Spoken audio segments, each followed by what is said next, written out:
በስመ አብ ወወልድ ወመንፈስ ቅዱስ አሃዱ አምላክ አሜን።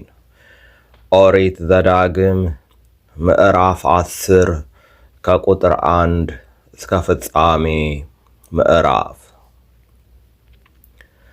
በዚያን ጊዜ እግዚአብሔር እንደ ፊተኞች ያሉትን 2 የድንጋይ ጽላቶች ጠርበህ ወደ እኔ ወደ ተራራው ውጣ፣ ለአንተም የእንጨት ታቦት ሥራ። በሰበርሃቸውም በፊተኞቹ ጽላቶች የነበሩትን ቃሎች በእነዚህ ጽላቶች እጽፋለሁ፣ በታቦቱም ውስጥ ታደርጋቸዋለህ አለኝ።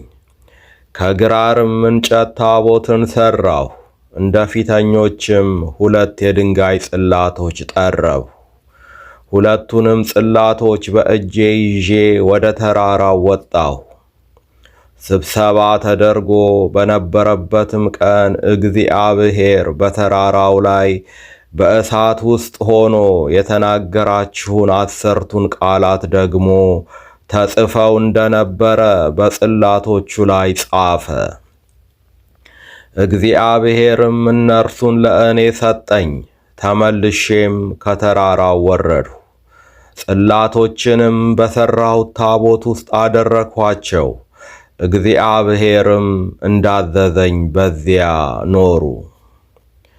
የእስራኤልም ልጆች ከብኤሮት ብኔያዕቃን ወደ ሞሴራ ተጓዙ።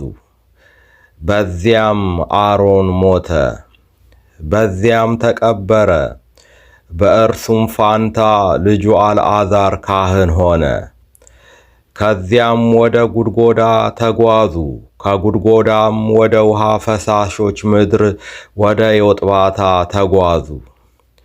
በዚያን ጊዜ የእግዚአብሔርን ቃል ኪዳን ታቦት ይሸከም ዘንድ እርሱንም ለማገልገል በእግዚአብሔር ፊት ይቆም ዘንድ በስሙም ይባርክ ዘንድ እግዚአብሔር እስከ ዛሬ ድረስ የሌዊን ነገድ ለየ።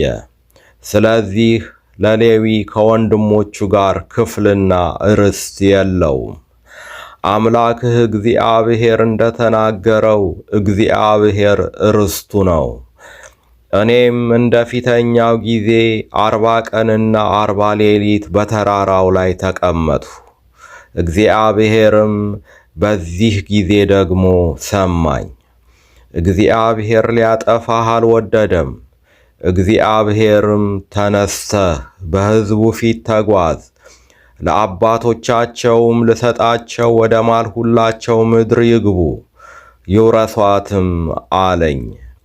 እስራኤል ሆይ አሁንስ አምላክህን እግዚአብሔርን ትፈራ ዘንድ በመንገዱም ሁሉ ትሄድ ዘንድ አምላክህንም እግዚአብሔርን ትወድ ዘንድ በፍጹምም ልብህ በፍጹምም ነፍስህ ታመልከው ዘንድ መልካምም እንዲሆንልህ ዛሬ ለአንተ የማዘውን የእግዚአብሔርን ትእዛዝና ሥርዓት ትጠብቅ ዘንድ ነው እንጂ አምላክህ እግዚአብሔር ከአንተ የሚፈልገው ምንድር ነው?